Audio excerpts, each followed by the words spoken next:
comenzamos esta segunda parte de nuestra exposición acerca de la voluntad humana y su relación con la afectividad. Hemos puesto las bases filosóficas en la primera conferencia de estas jornadas a partir del texto de la Suma de Teología en la primera parte de la misma. Ahora nos centraremos en la segunda parte, especialmente en lo que se refiere a los actos humanos. Los actos humanos son actos voluntarios. Para establecer una verdadera psicología sobre bases sólidas y verdaderamente científicas, no solo es necesario comprender adecuadamente qué es la inteligencia, cosa que no se puede dar, por supuesto, en la psicología contemporánea. Muchas veces la raíz de las graves deficiencias que presenta está en una carencia, una privación del conocimiento acerca de la potencia humana fundamental. Pero, consiguientemente, y no menos grave, es la carencia y la privación de un conocimiento acerca de la voluntad. Recordemos lo que hemos afirmado ya: la voluntad es la potencia humana más directamente debilitada, afectada por el pecado original, los pecados personales, porque el pecado efectivamente se realiza con la voluntad. Es un acto débil, no suficientemente intenso respecto al bien de la voluntad humana. Siguiendo la tradición clásica de la filosofía antigua y especialmente de la filosofía aristotélica, Santo Tomás de Aquino trata en la segunda parte de la Suma de Teología, su obra capital, acerca de los actos propiamente humanos, que son aquellos que surgen de la inteligencia y de la voluntad. Otros actos en la persona no son propiamente humanos, sino del hombre. Al nivel de los actos del hombre deberíamos indicar muchas operaciones o cuasi operaciones, no son propiamente operaciones humanas, de las cuales trata indiscriminadamente gran parte de la psicología contemporánea en varias de sus corrientes, también en el psicoanálisis. Es decir, actos inconscientes. Los actos inconscientes, en cuanto son inconscientes, no son actos humanos. Son actos del hombre, pero no actos humanos. Y por tanto, en los actos inconscientes, o mejor dicho, en las pasiones y operaciones sensitivas inconscientes, no llegan al nivel de operación, en el sentido propio del término, no interviene la inteligencia y la voluntad. Como veremos, es posible que haya actos en los cuales parcialmente interviene la inteligencia y la voluntad y parcialmente esté impedida la inteligencia y la voluntad. Santo Tomás de Aquino trata explícitamente acerca de este tipo de actos. Por ejemplo, es posible que durante el sueño, que es un tema clásico de la psicología, arranca ya de los tratados de Aristóteles acerca del sueño, tiene dos tratados. Aristóteles acerca del sueño, Freud mismo se inspiró en Aristóteles para hacer la interpretación de los sueños. En Aristóteles y después en Santo Tomás de Aquino se reconoce que durante el sueño es posible un uso de razón parcial y por tanto actos voluntarios parciales, en la medida en que existe uso de razón, porque para que la inteligencia humana funcione son necesarias las potencias sensitivas externas e internas. Estas potencias, sobre todo las internas, pueden estar impedidas por los estados fisiológicos, como el del sueño o el de la alteración artificial, tóxica por las drogas o por otros motivos, por traumas, por enfermedades de cualquier tipo, orgánicas. Entonces, en la medida en que subsiste el uso de la razón, puede haber actos voluntarios. Aristóteles, en la Ética Nicómaco, trató acerca de lo voluntario y lo involuntario. Lo voluntario, en la concepción griega antigua, es aquello sobre lo cual el hombre tiene dominio. Involuntario es aquello sobre lo cual el hombre no tiene dominio. Los actos voluntarios son los que proceden intrínsecamente de las operaciones humanas. Leemos en el primer artículo de la cuestión sexta de la Prima Secunde. San Juan Damasceno, en el segundo libro, dice que lo voluntario es un acto que es operación racional. Vamos un poco más adelante. Más. Ahí. Lo voluntario es un acto que es operación racional, pero así son los actos humanos. Luego en ellos se encuentra lo voluntario, San Juan Damasceno, que depende en parte de Aristóteles y en parte de la tradición platónica a través de los padres, reconoce claramente la voluntariedad. Es una de las fuentes principales de la doctrina tomista acerca de la libertad y por tanto del acto voluntario libre. Es necesario, dice en la respuesta, que en los actos humanos haya voluntario. Para verlo hay que tener en cuenta que el principio de algunos actos o movimientos está en el agente o en lo que es movido, mientras que el principio de otros actos o movimientos está fuera. Entonces, esto es lo propio del acto voluntario, que sea intrínseco. En este sentido, también hay que marcar una diferencia con muchas corrientes de la psicología contemporánea que ven la operación humana más bien como una especie de reacción a estímulos externos. Cuando la operación es concebida de esta manera, no se trata de una operación propiamente humana, sino de una operación de las facultades afectivas de la sensibilidad, o sea, de lo que propiamente se denomina pasiones. El término pasión indica ya una correspondencia respecto de una acción. La acción es externa, la pasión es interna. Pero que haya pasión no es suficiente para que haya un acto humano. El acto humano es humano porque surge principalmente del interior, y esta interioridad nunca es total en la parte sensitiva. O sea, el sentido y el afecto no son capaces de producir operaciones perfectamente inmanentes al sujeto.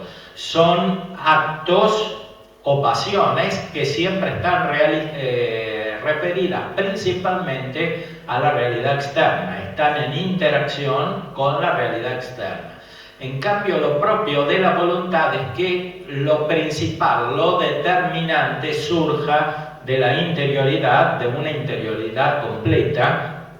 Esa interioridad completa no puede darse a nivel de lo corporal, de las potencias que tiene el órgano corporal, porque la corporeidad implica exterioridad, relación con el mundo externo, con el ambiente. Por eso solamente en las facultades espirituales y últimamente en el alma espiritual es posible la perfecta inmanencia, sea del acto cognoscitivo, sea del acto volitivo. Entonces, solamente una voluntad espiritual puede ser causa determinante perfecta de un acto humano. Ese es el acto voluntario. Como ya indicamos, el acto voluntario es natural, cuando tiende al fin, o es selectivo, es libre, cuando la voluntad determina qué operaciones o medios, usando una metáfora, se utilizarán para acercarse al fin, para alcanzar el fin. Para que algo llegue a hacerse por un fin, se requiere algún conocimiento del fin. Así pues, lo que obra de este modo o es movido por un principio intrínseco que tiene algún conocimiento del fin, tiene en sí mismo el principio de la acción o del movimiento, no solo para obrar, sino también para obrar por un fin. Mientras que en lo que carece de conocimiento del fin, aunque esté en ello el principio de la acción o del movimiento, no se halla en ello el principio de su obrar o moverse por un fin, sino en otro, que le imprime el principio de su movimiento hacia el fin. Bueno, aquí tenemos encerrada, compendiada, gran parte de la ciencia psicológica, es decir, las operaciones humanas, perfectamente humanas, son aquellas en las cuales se conoce el fin y en las cuales hay una acción que sigue a este conocimiento del fin que surge perfectamente de la interioridad. Esta acción es la acción de la voluntad, es la operación voluntaria, que es una operación en gran medida desconocida, porque la mayoría de los hombres, como ya señalaban los filósofos antiguos, Platón, Aristóteles, se guía por las pasiones, y se guía por las pasiones significa que la mayoría de los hombres son reactivos al mundo externo, o sea, tienen una operación vital imperfecta, que es la operación vital de los vivientes sensitivos, o sea, de los vivientes animales. Gran parte de la psicología contemporánea se entiende al mismo nivel de la psicología animal. Es verdad que existe una psicología animal, porque también los animales tienen alma, pero esa alma es un alma imperfecta, que no llega a determinar perfectamente el cuerpo, y por tanto no es subsistente, no tiene el ser por sí, como en cambio lo tiene el alma humana, y por eso el alma humana llega a determinar perfectamente las operaciones en las cuales participa el cuerpo y que son susceptibles por naturaleza de ser determinadas por el alma, que no son todas, porque el hombre también es un animal y comparte muchas operaciones con los otros animales que no son perfectamente dominables por el alma. Por ejemplo, las operaciones vegetativas o las operaciones propiamente animales. Las pasiones son animales, también los animales tienen pasiones. Lo que no tienen los animales es voluntad. No tienen ni inteligencia ni voluntad. Cuando se habla de inteligencia animal, se habla por analogía o por participación. Como ya decía Aristóteles, también los animales participan de la prudencia, pero esa inteligencia animal no es la inteligencia en el sentido propio, es simplemente una facultad sensitiva. Son los sentidos internos, principalmente, que pueden estar más o menos desarrollados en el animal, pero no tienen ni universalidad ni capacidad de conocer el propio acto, en el sentido perfecto, como en cambio lo tiene el alma humana, que es lo que propiamente, en sentido pleno, se denomina conciencia. Por tanto, tampoco los animales tienen capacidad de determinar sus actos, tienen pasiones, pero no capacidad de determinar sus actos, que en cambio es propia del hombre. O sea, el hombre puede poner un acto o no ponerlo, incluso ir contra la pasión. Cuando el hombre va contra la pasión, y no necesariamente porque haya una lucha de pasiones, sino simplemente porque tiene un fin, se manifiesta claramente la operación espiritual voluntaria que no depende de la tendencia a un bien sensitivo, sino que busca un bien que supera lo sensible y que eventualmente puede ser conocido solo por la inteligencia. Pensemos, por ejemplo, en la soportación del dolor por una finalidad superior. Por supuesto, las psicologías que no entienden que el hombre tiene una inteligencia y sobre todo una voluntad no pueden explicar que sea posible voluntariamente aceptar el dolor por una finalidad superior, es decir, por un bien superior. Y entonces se encuentran explicaciones de tipo biológico a esta soportación del dolor, como que dentro de esta soportación del dolor hay un placer y se busca un bien sensitivo. Eventualmente no hay ningún bien sensitivo, simplemente se busca un bien que es superior a lo sensible. Por eso se dice que lo voluntario es, según Aristóteles, según la definición de Aristóteles, Gregorio de Niza y del Damasceno, no solo aquello cuyo principio está dentro, sino con el añadido del conocimiento. Por consiguiente, en los actos del hombre se encuentra plenamente lo voluntario, porque él conoce perfectamente el fin de su obrar y se mueve a sí mismo. Vayamos al segundo artículo, muy brevemente. En los animales irracionales no hay voluntario. Insisto sobre este punto porque es capital para establecer las rectas bases de una verdadera psicología.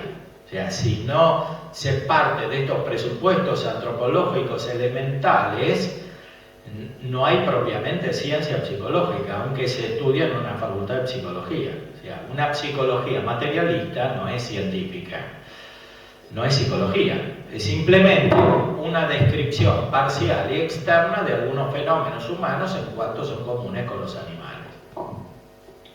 Si es psicología propiamente humana, hay que llegar al acto intelectual y al acto voluntario. Los animales no tienen voluntario, como tampoco los niños, en cuanto no tienen uso de razón, ya lo decía Aristóteles. Para la razón de voluntario se requiere que el principio del acto sea interno con algún conocimiento del fin. Ahora bien, hay un doble conocimiento del fin, el perfecto y el imperfecto. Hay un conocimiento perfecto del fin cuando no solo se aprehende la cosa que es fin, sino también se conoce su razón de fin y la proporción con el fin de lo que se ordena a él. Y este conocimiento compete solo a la naturaleza racional, es decir, entender que el estudio que alguien realiza un día sirve para que dentro de 5 años obtenga un título universitario, eso lo puede conocer solamente la inteligencia, porque no hay ninguna inmediatez en el objeto último de esa operación, es decir, en el fin. Solo la inteligencia en ese caso puede tener presente el fin. A un conocimiento perfecto del fin sigue lo voluntario según su razón perfecta, o sea, hay voluntariedad cuando se conoce el fin. Efectivamente, cuanto menos hay conocimiento claro y perfecto del fin, tanto menos voluntariedad hay. Por supuesto, así como hay una participación de la inteligencia en los sentidos, especialmente los sentidos internos más elaborados, también hay una participación de lo voluntario en las facultades afectivas.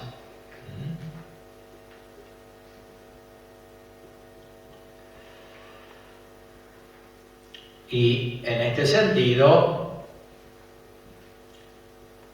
se puede atribuir por participación la voluntariedad también a los animales. Efectivamente, por analogía, decimos que un perro quiere la carne, pero ahí querer no es un acto voluntario,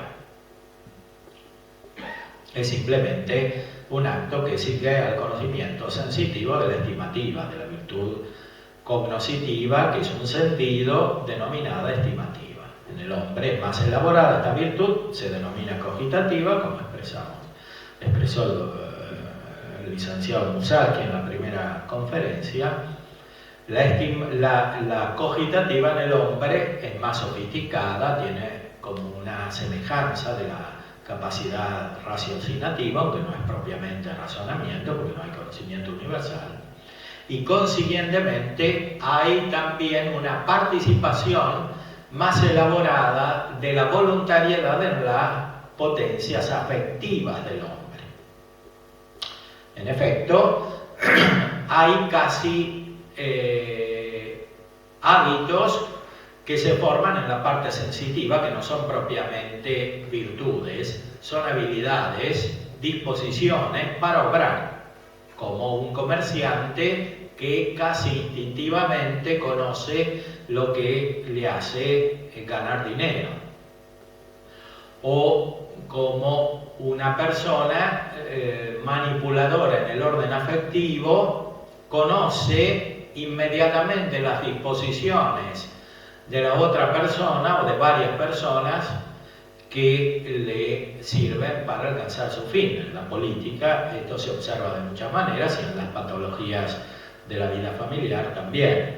Es decir, hay personas que casi por un instinto sensitivo conocen la operación y eligen las palabras necesarias como para llegar al fin que se proponen, que muchas veces no es un fin conocido por la inteligencia, sino simplemente un fin por participación también, es decir, es un estado afectivo o imaginativo. Normalmente los dos aspectos se juntan.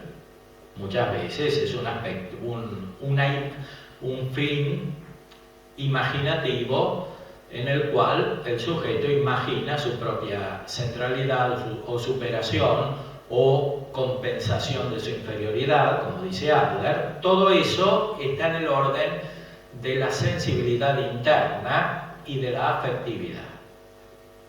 A veces participa la razón también, imperfectamente, y muchas veces al servicio de una finalidad sensitiva. Cuando la razón está al servicio de una finalidad sensitiva, hay una búsqueda de un fin aparente, de un fin que no es verdadero fin. Porque el verdadero fin es siempre inteligible y es el bien metafísico, que supera la sensibilidad. Cuando no es un verdadero fin, la inteligencia propiamente no lo conoce, pero la razón se pone al servicio de una condición inferior a la razón misma, es decir, al servicio de un estado de cosas o de afectos o de conocimientos sensitivos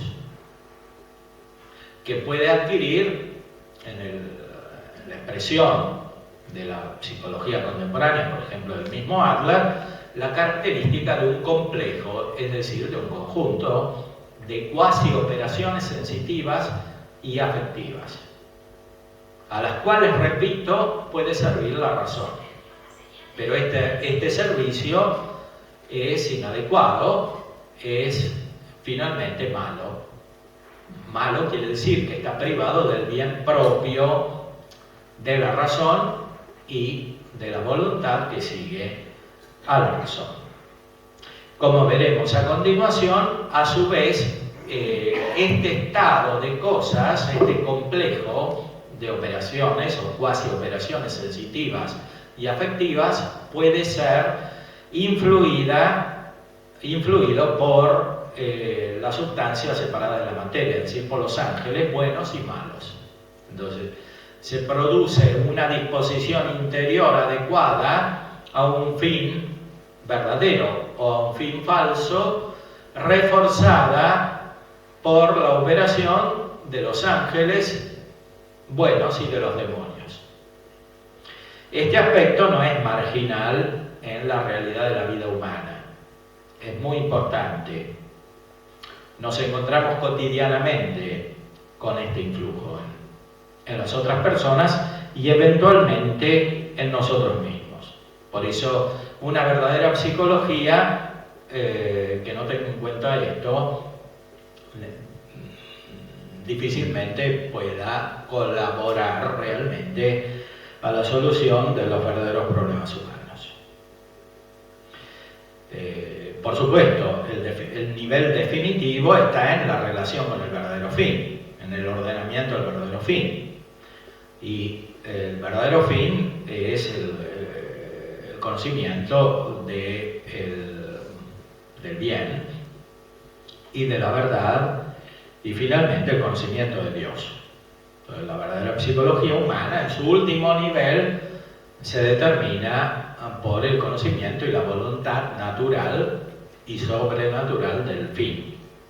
Pero en los problemas cotidianos, normalmente no hay suficiente conciencia de esto, ni es lo que inmediatamente aparece. Es mucho más frecuente que aparezca el influjo de los ángeles buenos y sobre todo de los ángeles malos en la afectividad y en las potencias sensitivas internas, o sea, en las pasiones del irascible, del concupiscible, y en las potencias sensitivas interiores. Lo que es voluntario, por supuesto, no está sujeto a violencia. La violencia, lo hemos señalado ya en nuestra conferencia anterior, es siempre sobre lo exterior, eventualmente sobre las mismas pasiones o sobre la imaginación y los sentidos internos, pero no sobre la voluntad. Lo propio de la voluntad es que no esté sujeta a coacción, porque es un principio interior, no hay ninguna fuerza externa que pueda producir un acto voluntario. Como veremos después, ni siquiera los ángeles o los demonios pueden producir un acto voluntario en el hombre. Solamente Dios es capaz de producir un acto voluntario que sea realmente voluntario. Pero, por supuesto, hay una interacción con las pasiones de la voluntad con la afectividad que es necesario aclarar. En esta cuestión sexta, Santo Tomás toma dos pasiones principales que están conectadas con la voluntad. Las pasiones pueden ayudar a la voluntad o pueden impedir el acto voluntario, pero nunca anularlo. En primer lugar, el temor. Artículo 6. ¿Causa el miedo lo absolutamente involuntario? Vamos al ser contra, parecería que sí, que alguien que tiene miedo no puede usar su voluntad, que no puede hacer un acto voluntario.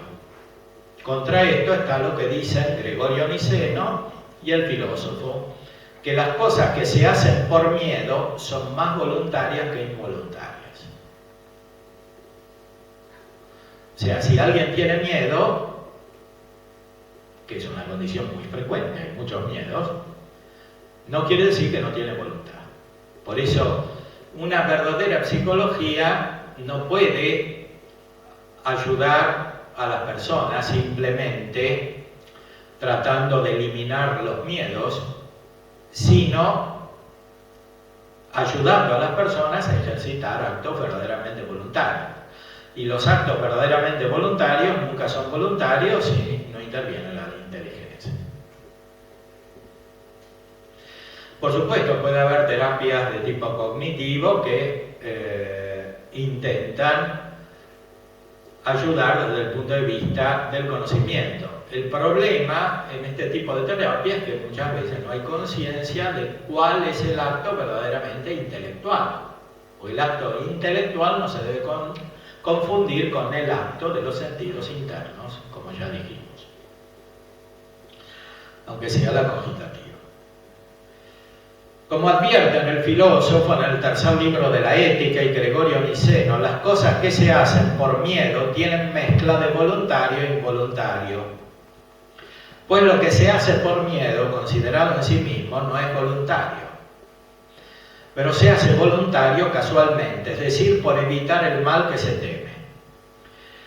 Pero si uno piensa correctamente, estas acciones son más voluntarias que involuntarias, pues son voluntarias en sí mismas e involuntarias relativamente.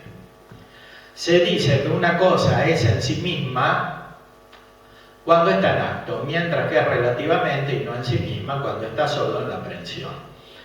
Ahora bien, lo que se hace por miedo está en acto en la medida en que se lleva a cabo. Pues como los actos están en las cosas singulares, lo singular en cuanto tal está aquí y ahora. Lo que se hace está en acto en la medida en que está aquí y ahora y bajo las otras condiciones individuales. Pero lo que se hace por miedo es voluntario en cuanto está aquí y ahora, es decir, en cuanto que en este caso evita un mal mayor que se estaba temiendo. Por ejemplo, el arrojar las mercancías al mar llega a ser voluntario cuando hay tempestad por temor del peligro. Por eso es claro que en sí mismo es voluntario. Es decir, si alguien tira la mercadería que hay en un barco al agua porque de otra manera el barco zozobra, no hace un acto involuntario, hace un acto voluntario. El hecho de que tenga miedo de hundirse no quiere decir que el acto sea involuntario. En consecuencia, le corresponde la razón de voluntario, pues su principio es interno. Pero si se piensa en lo que se hace por miedo, prescindiendo de la circunstancia concreta en cuanto que contraría la voluntad, eso solo existe en la mente. Y por eso es involuntario relativamente, en cuanto se lo considera fuera de las circunstancias concretas. Es decir, uno piensa abstractamente en la situación y determina que es involuntario tirar las mercaderías al agua. Pero en la situación concreta es voluntario, porque uno quiere efectivamente la salvación y usa ese medio para alcanzar la salvación, en este caso una salvación física. Por eso el tratamiento de cualquier tipo de fobia no puede ser meramente sensitivo y por tanto nunca puede ser meramente psicológico en el sentido de una psicología que se limite a lo meramente sensitivo. Porque en los miedos no se causa simplemente una involuntariedad, o sea, una supresión del acto voluntario. Siempre permanece el acto voluntario en cuanto permanece el uso de la razón. De esta manera, el remedio principal es la ayuda a la realización del acto voluntario. O sea, el acrecentamiento de la fuerza de la voluntad. Ahora, el acrecentamiento de la fuerza de la voluntad, en el sentido pleno del término, es imposible por medios solamente naturales. La voluntad humana está de tal manera deteriorada que sin la gracia de Dios no se recompone adecuadamente como para producir la totalidad de los actos humanos necesarios para alcanzar el fin.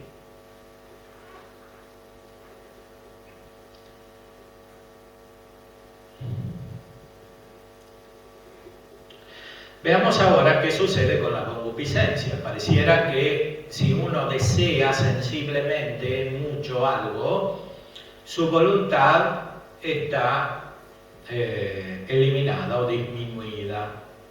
O sea, uno tiene tanta pasión, desea con tanta fuerza algo, que se disminuye o se anula la condición voluntaria del acto. Bueno, Santo Tomás, siguiendo la tradición, dice que no. No solamente no se anula, sino que se aumenta la voluntariedad. O sea, uno desea mucho sensiblemente, afectivamente, lo que quiere mucho. Lo que quiere mucho con la voluntad. Contra esto está lo que dice el Damasceno: lo involuntario es digno de misericordia o de indulgencia y se realiza con tristeza, pero ninguna de estas cosas se aplica a lo que se hace por concupiscencia. Luego la concupiscencia no causa involuntario. O sea,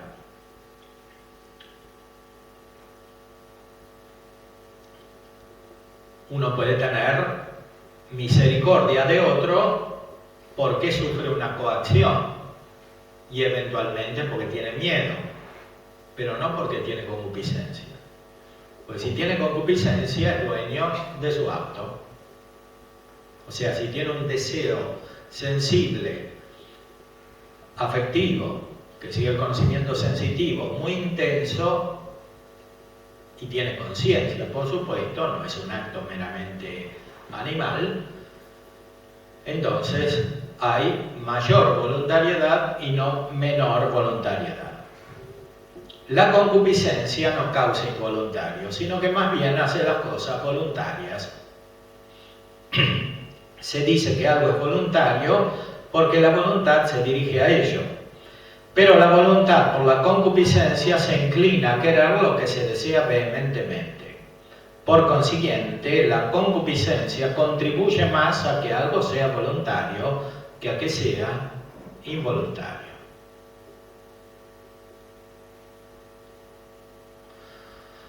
En la respuesta a las objeciones lo explica más todavía.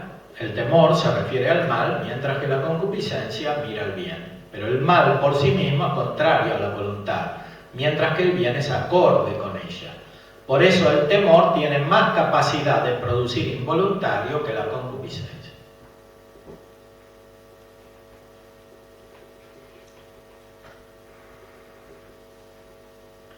En quien hace algo por miedo permanece la repugnancia de la voluntad a hacerlo, si se considera en sí mismo.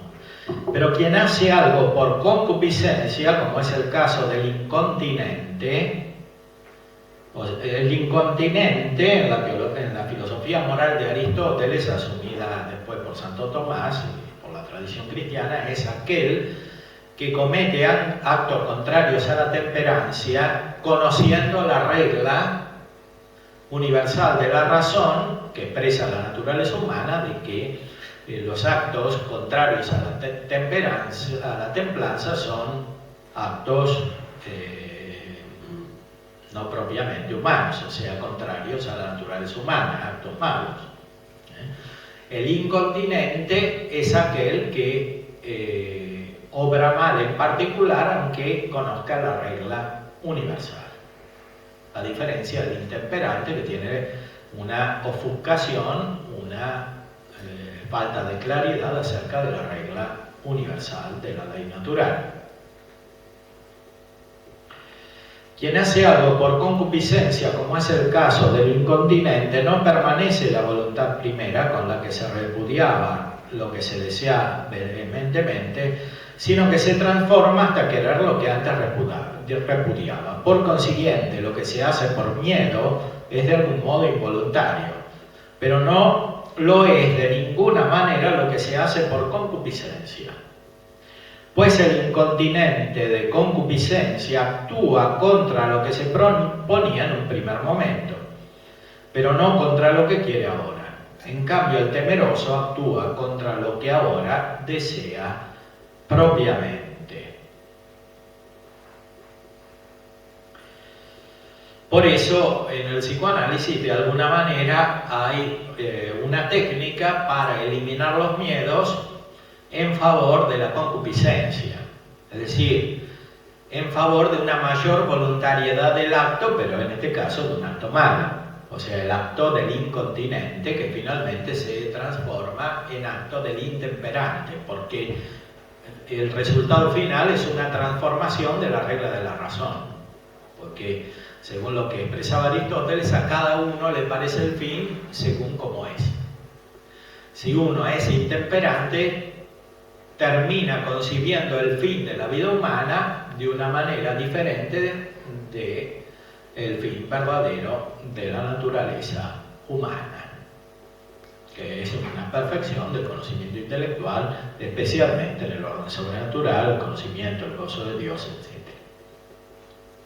Entonces, el intemperante es aquel que reformula la moral y toda la filosofía en función de su intemperancia. Esto es el resumen del psicoanálisis freudiano. O sea, Freud ayuda con su técnica psicoanalítica a vencer los miedos que vienen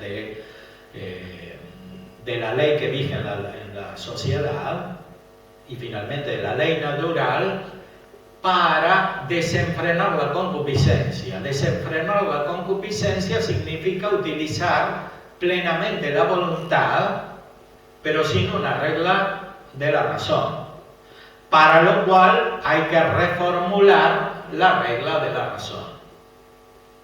Y esto significa una reformulación de toda la antropología y de la moral.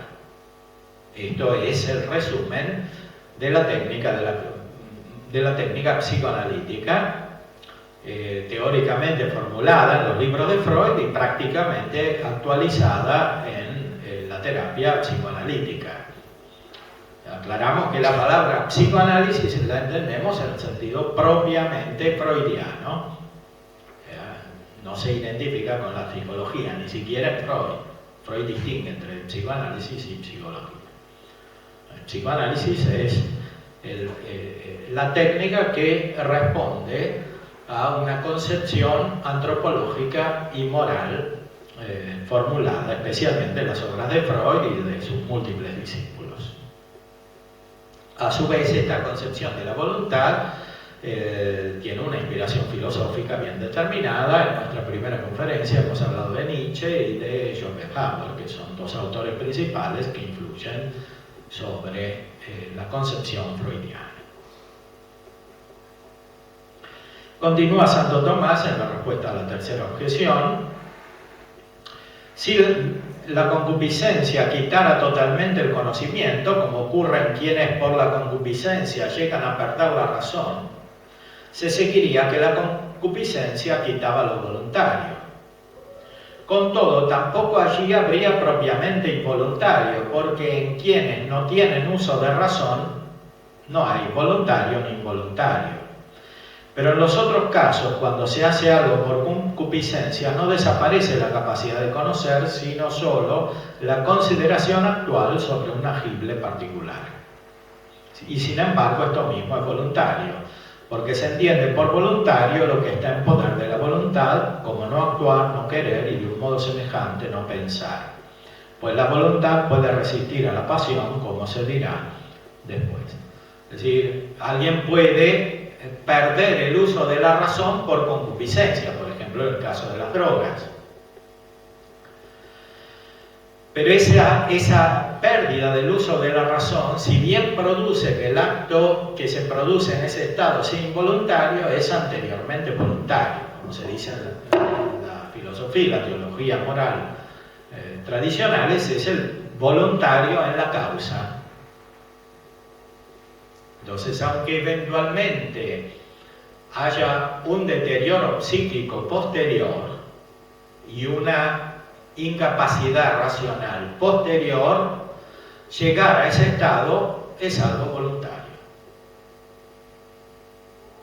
O sea, alguien puede buscar voluntariamente una insensibilización moral en función de la búsqueda de la satisfacción de su propia concupiscencia.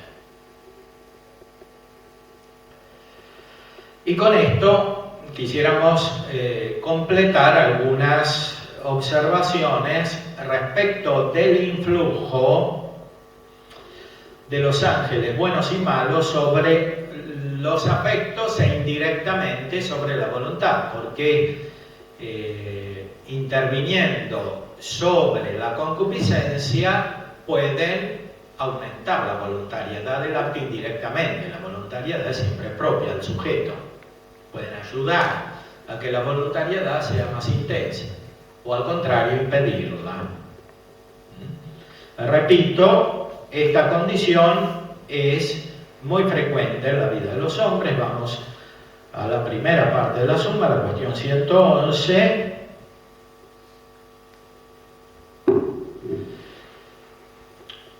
¿Cómo los ángeles actúan sobre el hombre?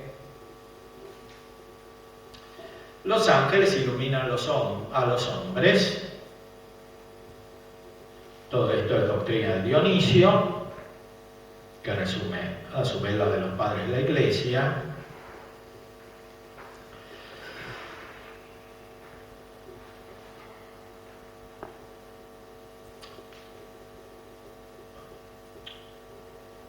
En cuanto que el entendimiento inferior es confortado por la acción del entendimiento superior, tenemos un primer tipo de iluminación.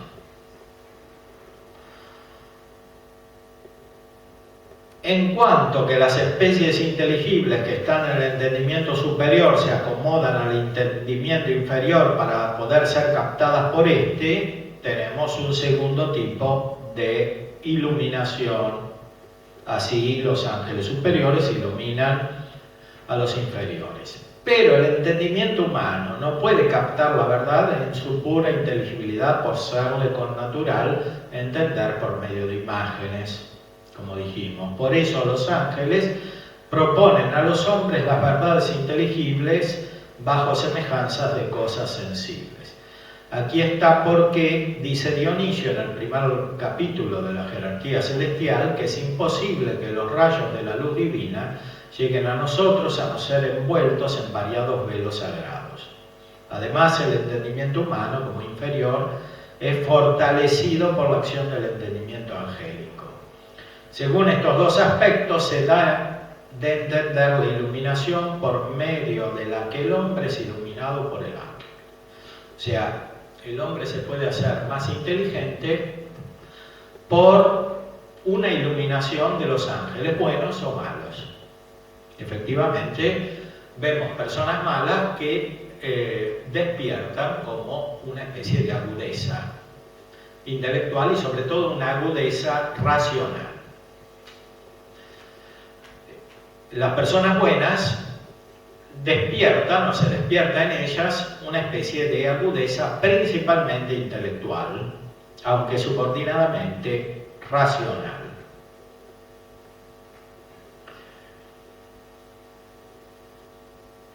La razón natural, que procede directamente de Dios, puede ser fortalecida por el ángel del modo que queda dicho. Por otra parte, la verdad inteligible que resulta de las especies recibidas de las criaturas es tanto más elevada cuanto más potente es el entendimiento humano. Y de este modo es ayudado el hombre por el ángel para llegar más perfectamente por las criaturas al conocimiento divino. Es decir, los ángeles proponen también algo a nivel sensitivo. De hecho, Santo Tomás, siguiendo la Escritura, dice que la ley antigua vino por medio de los ángeles.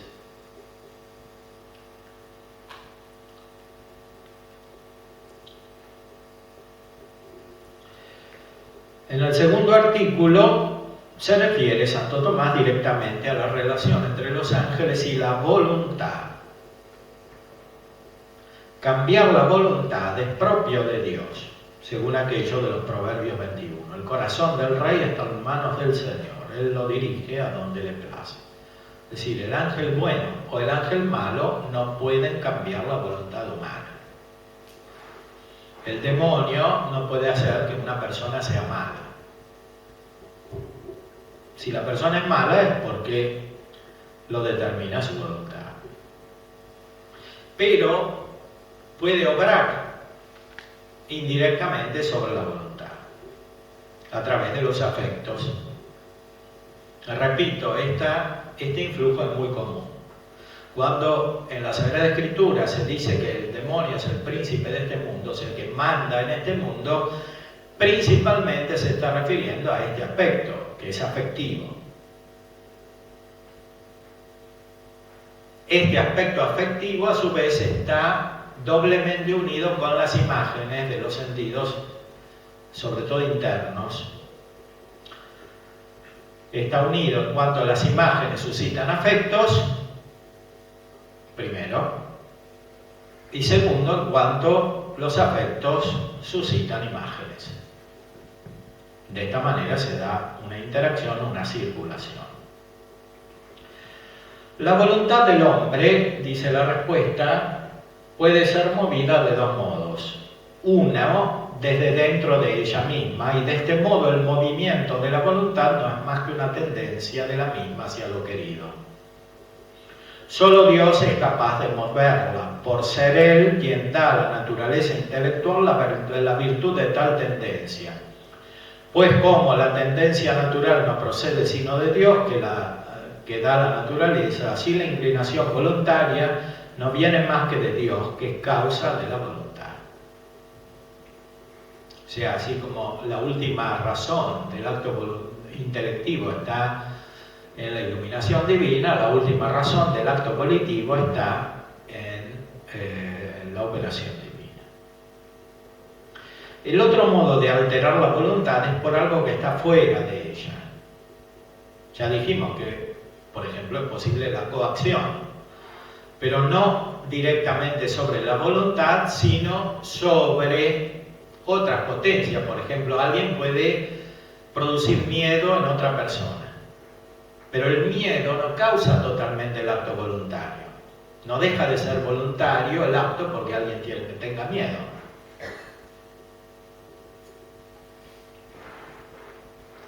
Así también los demonios pueden actuar indirectamente sobre la voluntad, por ejemplo, produciendo fobias de las cuales hemos hablado.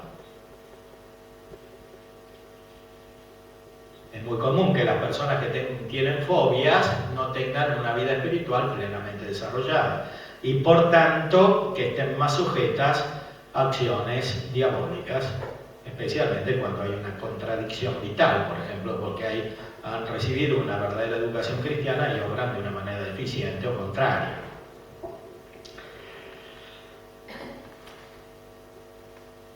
El otro modo de alterar la voluntad es por algo que está fuera de ella, y este cambio no puede hacerse por el ángel más que de un modo, esto es por medio de la aprehensión del bien por el entendimiento, de donde se sigue que en cuanto es posible ser causa de que algo se conciba por el entendimiento como bueno, para ser apetecido por la voluntad, en tanto se puede mover la voluntad. Pero así, solo Dios es capaz de mover eficazmente la voluntad. Y el ángel y el hombre solo pueden moverlo por persuasión, como ya dijimos. O sea, solo Dios puede iluminar la inteligencia para que conozca la verdad. El hombre y el ángel pueden ayudar dispositivamente por medio de imágenes para que se conozca la verdad. Como cuando alguien le explica la verdad a otro para que la acepte y así eventualmente alcance el bien. Porque la verdad puede no ser solamente una verdad teórica, sino también práctica. O puede ser el último fin del hombre. Alguien le explica a otro cuál es el último fin de su vida.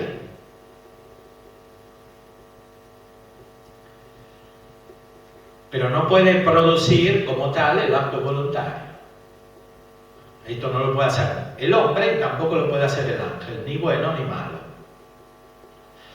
Pero aún queda otro modo exterior por el que la voluntad del hombre puede ser movida, y es por la pasión del apetito sensitivo. Así se inclina la voluntad, por ejemplo, cuando quiere algo a impulsos de la concupiscencia o de la ira.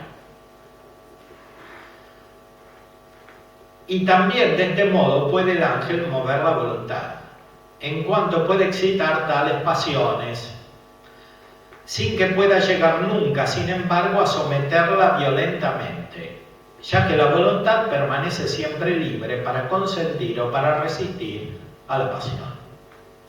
Efectivamente, constatamos en la vida práctica y en la atención a las personas que puede haber movimientos violentos de las pasiones. Muy especialmente de la pasión de la ira. Cuando alguien está alterado por la pasión de la ira, puede haber momentos incluso en los que se pierda parcialmente el uso de la razón y se manifieste más bien el influjo diabólico sobre la persona. En ese sentido, hay una larga tradición en la consideración cristiana acerca del hombre. Los padres de la Iglesia, los primeros autores espirituales, tienen mucha claridad acerca de este punto. O sea, siempre hay que considerar que cuando una persona está muy enojada, está más susceptible a ser movida por los demonios malos. Y esto, repito, es muy frecuente, no es algo extraordinario. Ahora, ¿qué sucede con la pasión de la concupiscencia? Como había dicho anteriormente Santo Tomás, es más voluntario el acto. El demonio puede hacer que la pasión de la concupiscencia sea más intensa, alterando directamente el órgano corporal que no está suficientemente sujeto y espiritualizado, por decir así, por el alma. ¿Por qué? Porque el alma no produce operaciones espirituales intensas, es decir, operaciones voluntarias que sean capaces de imperar los actos u operaciones o cuasi operaciones de las otras potencias, especialmente de la afectividad, y de la afectividad en cuanto es concupiscible, del apetito concupiscible. Si una persona tiene un apetito concupiscible muy intenso, quiere decir que no tiene una voluntad suficientemente dirigida hacia el bien inteligible, el bien inmaterial, el bien metafísico y el bien divino. Entonces, por el hecho de que el acto es más intenso en la concupiscencia, significa que la operación es más voluntaria, pero más voluntariamente mala, no más voluntariamente buena. Es más voluntariamente mala, eventualmente con la ayuda de los demonios. Por supuesto, también está la ayuda de los ángeles buenos, pero la ayuda de los ángeles buenos viene cuando la voluntad está dirigida adecuadamente al verdadero fin.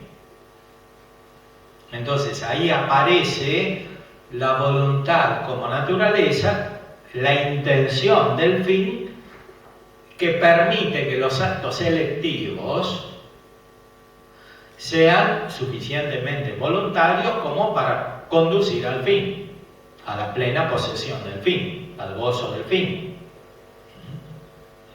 En este sentido, pueden ayudar los ángeles buenos.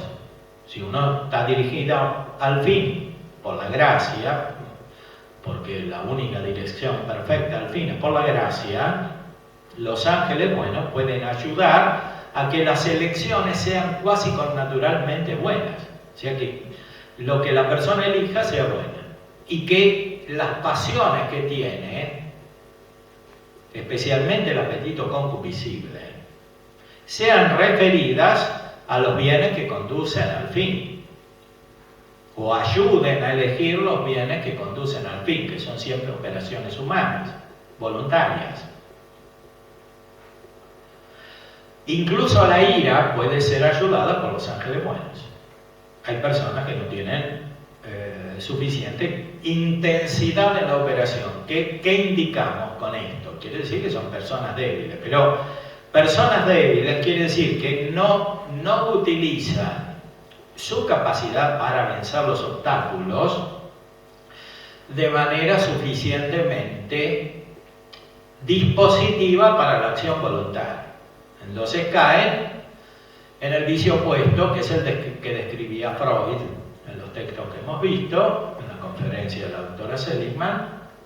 O sea, Freud ayuda a la acción de los ángeles malos, que una persona se vuelva más agresiva por la acción de los ángeles malos para alcanzar un fin malo, que no es otra cosa que la satisfacción de la propia concupiscencia, que a su vez es ayudada por los ángeles malos. Entonces, toda la vida humana, especialmente el aspecto afectivo de la vida humana, está de alguna manera envuelto por la acción de los demonios y de tal manera influido que en cierta manera queda oscurecido su acto voluntario. Y su acto voluntario queda más bien fijado en un fin malo. Y por tanto la voluntad es mala. Y mala quiere decir débil. Quiere decir que no produce el acto adecuadamente espiritual, inmaterial, proporcionado a la búsqueda del fin real de la naturaleza humana, hasta tal punto que el mismo fin puede quedar oscurecido. Y también la norma, o sea, la ley natural, en sus principios esenciales respecto de los actos que conducen a ese verdadero fin.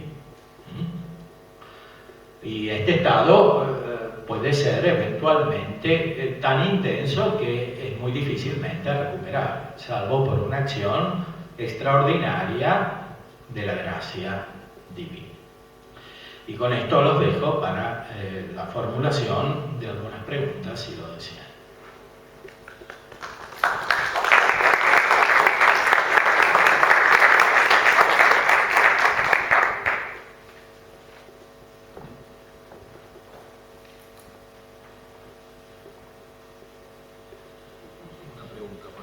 Sí.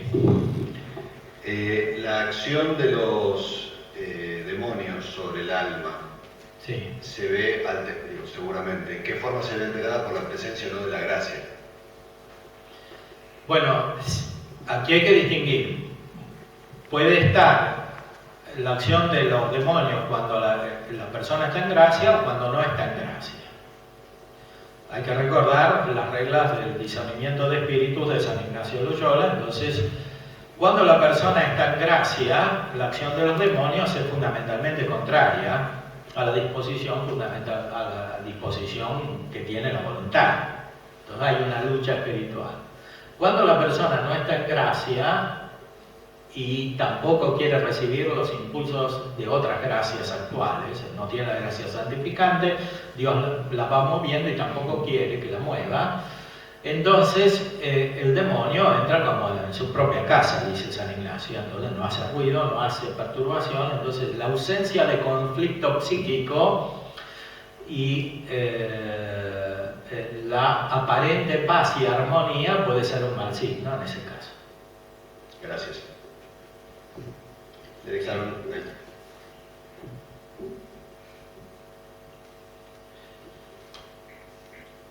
El influjo de los ángeles no es un aspecto, si bien real, que el terapeuta no tiene manera de conocer con certeza.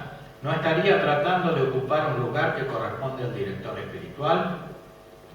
Bueno, la respuesta a esta pregunta depende de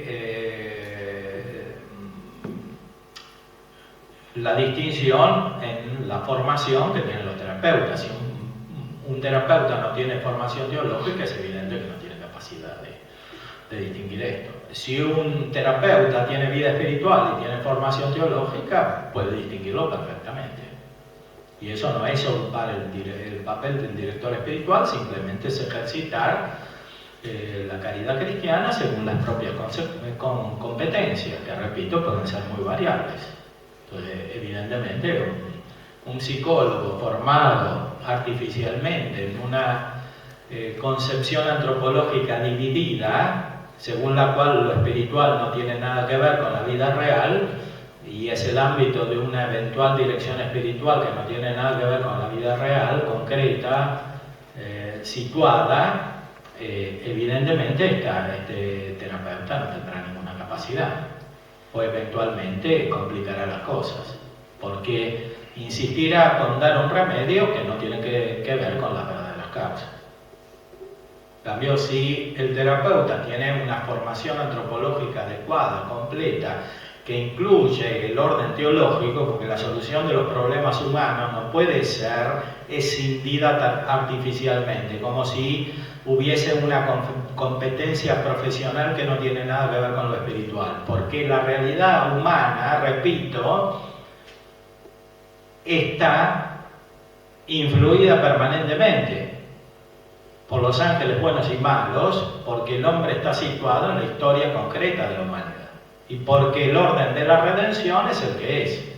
O sea, Cristo intervino, Dios intervino en la historia humana y dio su gracia y es el único camino de la solución de los problemas humanos. Entonces, si uno quiere arreglar los problemas humanos con otro camino, encuentra obstáculos insuperables. Así como la inteligencia y la voluntad se dice que participan de los sentidos inferiores, bueno, en realidad es al revés, los sentidos inferiores participan de la inteligencia y la voluntad. Se puede hablar de una participación de estos dos últimos en las potencias superiores. Bueno, efectivamente, sí, son los sentidos los que participan de las operaciones de las potencias superiores. Ahora, participar quiere decir que no realizan esas operaciones, sino que realizan otras que son parecidas o semejantes. Como decía Aristóteles, participación significa semejanza. O sea, es algo parecido, realizado parcialmente, pero no es propiamente lo que hacen las potencias superiores. Las potencias inferiores no tienen actos espirituales. ¿Cómo distinguimos un fenómeno psicológico de una posesión o de una gran intervención del demonio? Bueno, una posesión del demonio y una intervención del demonio es un fenómeno psicológico, es sobre todo un fenómeno psicológico, porque de otra manera no tiene ningún significado real eso. Si el demonio obra sobre las facultades inferiores, como hemos dicho, y altera la conducta de una persona. Indirectamente, no puede forzar la voluntad, como hemos dicho. El demonio no puede producir un acto voluntario. Ahora, la posesión es muy rara. Lo que no es raro es el influjo del demonio sobre las facultades inferiores, es decir, sobre el apetito concupiscible y el apetito irascible. Más aún, es muy común eso. Entonces, es imposible que un psicólogo no se encuentre con esto, porque se lo encontrará todos los días, no solo de vez en cuando, todos los días. Si trata con las personas reales, encontrará este problema, todos los días. Entonces, si no lo sabe, no podrá ayudar efectivamente, o solo parcialmente. Con métodos naturales no se puede solucionar esto solamente.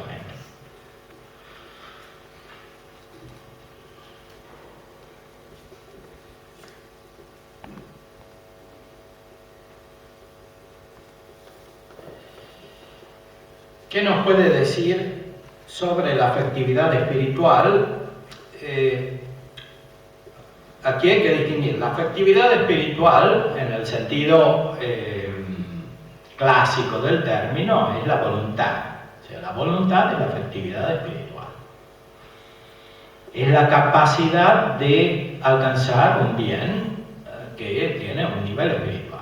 Ahora, la afectividad espiritual, por un lado, está unida con la afectividad de las potencias sensitivas, que sigue el conocimiento sensitivo, que es inferior. esta afectividad, pero está a su servicio y además la expresa. Y por otro lado, la afectividad espiritual puede recibir una capacidad superior de ser afectada, es decir, de alcanzar el bien. Esta capacidad superior es sobrenatural y corresponde a la elevación que la gracia produce sobre la voluntad. De esta manera, la voluntad puede tener como una unión directa con el bien que es imposible en el nivel natural. Esta unión directa con el bien, que finalmente es el bien divino y la vida trinitaria de Dios, esta unión con el bien es obra del Espíritu Santo. Los dones del Espíritu Santo, especialmente el don de sabiduría, producen como sentidos espirituales a los cuales sigue una afectividad espiritual. Es decir, una capacidad de conocer, sintiendo en sí mismo, las cosas divinas. Y especialmente la vida trinitaria de Dios. Para llegar a este estado hace falta una profundísima transformación. Es posible y necesario y deseable alcanzar este estado, pero hace falta una profunda transformación.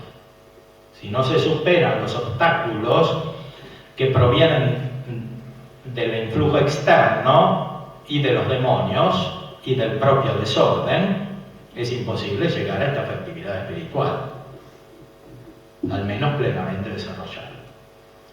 Agradecemos al doctor Ignacio Andereggen.